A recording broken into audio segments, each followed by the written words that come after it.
అసలు ఈరోజు ఒక ఇంపార్టెంట్ విషయం అయితే చెప్తాను. అది నేను లాస్ట్‌లో అయితే చెప్తాను ఏమైందని ఈరోజు.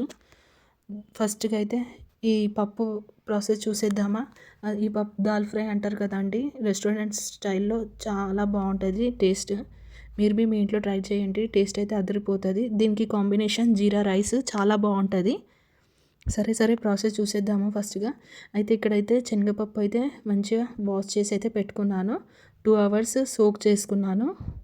శనగపప్పు ఎంత మంచిగా నానితే అంత మంచిగా మనకు పప్పు బావుంటది. అయితే ఇక్కడైతే 1 అవర్‌కి రెస్ట్ చేసి పెట్టేసాను. దాని తర్వాత ఇక్కడేమో కుక్కర్ పెట్టి అందులోనేమో మినపప్పు ఏసి, వాటర్ అయితే ఎక్కువ ఏసుకోకండి. పప్పు నానినంక కొంచెం మీదికుంటే వాటర్ చాలు. దానికంటే ఎక్కువగా వేస్తే పప్పు నీళ్ళన్నీ బయటికి వచ్చేస్తది. బాగుండదు మళ్ళీ. మొత్తం చెల్లాచెదరం అయితే అయిపోతది గ్యాస్ అంతా. అందుకే ఇక్కడ చూడండి నేను ఎంత వాటర్ వేసానో. దాని తర్వాత ఇక్కడేమో 1 స్పూన్ ఆయిల్ అయితే వేసి కుక్కర్ లిడ్ పెట్టి విజిల్స్కి అయితే పెట్టేశాను 5 విజిల్స్ కోసము. అండ్ ఇక్కడ పప్పు కొంచెం పప్పు ఉండాలా, ఇంకానేమో మొత్తం మెదిగిపోయి ఉండాలా పప్పు. నేను ఇలా చేసుకున్నానో మీరు చూడండి ఒకసారి. ఈ ఫామ్లో అయితే చేసుకున్నాను మంచిగా లిక్విడ్ టైప్లో అయ్యేటట్టు, కొంచెం అక్కడక్కడ పప్పు తగిలేటట్టు. అండ్ ఇంకొకటి ఇక్కడేమో కుక్కర్ పెట్టుకొని ఆయిల్ పోసుకున్నాక అందులోనేమో ఆనియన్స్ అయితే వేసుకున్నాను. దీన్ని మంచిగానేమో ఫ్రై అయితే చేసుకుంటున్నాను గోల్డెన్ బ్రౌన్ అయ్యే వరకు. అండ్ ఇక్కడ పచ్చిమిర్చి కలమాగ్బి వేసాను.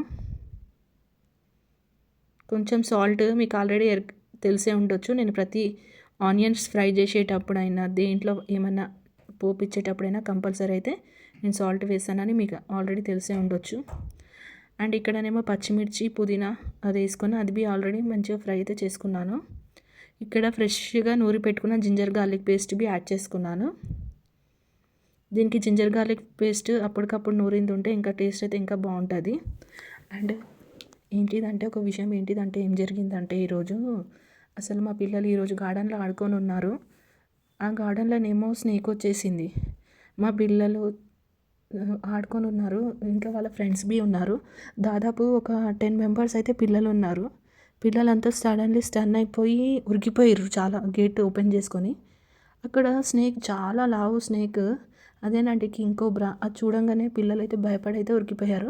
మా పిల్లలు ఆడనే నిలబడి మమ్మీ పాము వచ్చింది అని చూసే వరకు స్టన్. నేను పోయి బిల్డింగ్ ఎక్కి చూసే వరకు స్టన్. మా పిల్లలు ఆ నుంచి కదలట్లేదు, వాళ్ళ భయానికి ఆడనే నిలబడిపోయారు. ఏం చేయాలో అర్థం కాక సడన్లో ఒక ఆయన తెలిసిన ఆయన ఉన్నాడు, ఆయన పోయి మా పిల్లల్ని బయటికి తీసుకొని అయితే వచ్చేసారు. ఇంకా పాము అనగానే ఎక్కడిది లేని టెన్షన్ మనకు వచ్చేస్తుంది కదా.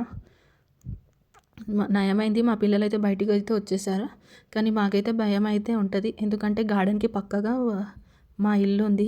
సడన్లీ ఏమైనా ఇంట్లోకి ఇట్లా వస్తుందేమో అనుకొని అదొక టెన్షన్. జాగ్రత్తగా అయితే ఉండాలా, ఎందుకంటే ఆల్రెడీ ఇక్కడ మా అత్తమ్మ వాళ్ళ ఇంటి పక్కన దేవుంది గుడి ఉంది. ఆ గుడిలో పాము అయితే ఉంటుందండి. ఆ పాము అయితే ఇక్కడ తిరుగుతూనే ఉంటుంది. ఆల్రెడీ ఒకసారి దొరికింది ఆ పాము. మేమేమో ఇక్కడ ముత్యాలమ్మ టెంపుల్ అని ఉంది, ఆ టెంపుల్ దగ్గర అయితే విడిచిపెట్టేసాము. ఇది సెకండ్ మళ్ళీ వచ్చింది. చాలా పెద్దగా ఉంది, చాలా లావుగా ఉంది. అది ఎప్పుడు దొరుకుతుందో వెయిట్ చేయాలా, బయటికి ఎప్పుడు వస్తుందో అని వెయిట్ చేయాలా. దొరికినప్పుడు నేను వీడియో అయితే పెడతాను, చూడండి. అండ్ ఇక్కడ పప్పు ప్రాసెస్ చూసేద్దామా.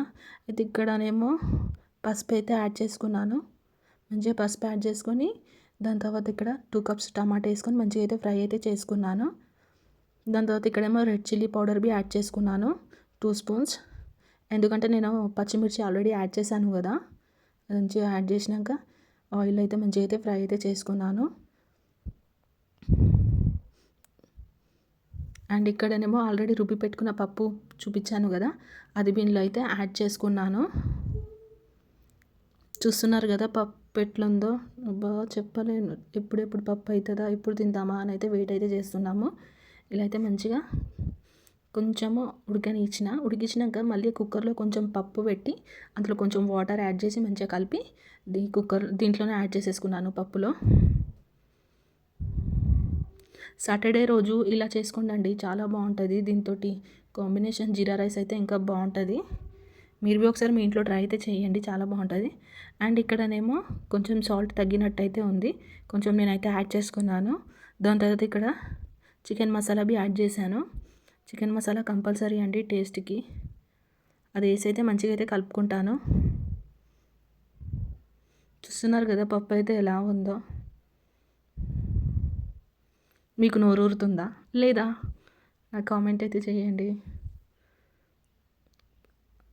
దాని తర్వాత ఇక్కడనేమో కొత్తిమీర బి యాడ్ చేసుకున్నాను. కొంచెం చిక్కపడే వరకు అయితే వెయిట్ చేశాను. ఇది అసలు వాటర్ ఎంత కావాలో అంత మెజర్మెంట్తో వేసుకోండి. ఇది చల్లారాక ఇంకా చిక్కగా పడుతుంది, జర చూసి వేసుకోండి. అండ్ ఇక్కడ మీది నుంచేమో నెయ్యి అండి, నెయ్యి అయితే కంపల్సరీ వేసుకోండి.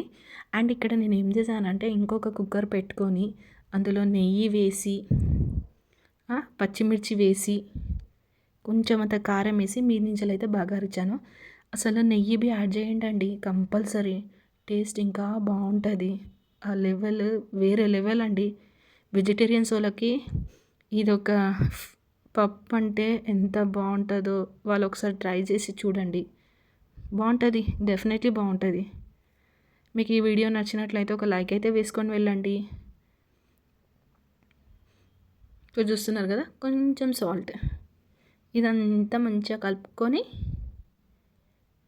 అయ్యో సారీ అండి రెడ్ చిల్లీ పౌడర్ చెప్పడమే మర్చిపోయా. రెడ్ చిల్లీ పౌడర్ బి యాడ్ చేసుకోండి. చేసుకున్నాక ఇదంతా చల్లగా అయినాక ఇక్కడ ఈ పప్పులో యాడ్ చేసుకోవాలా.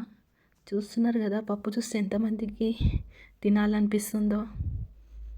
అబ్బాబా చూస్తూనే నోరు ఊరుతుంది. మీకు ఈ వీడియో నచ్చినట్లయితే లైక్ అండ్ సబ్స్క్రైబ్ అయితే చేసుకొని వెళ్ళండి. Thank you for watching.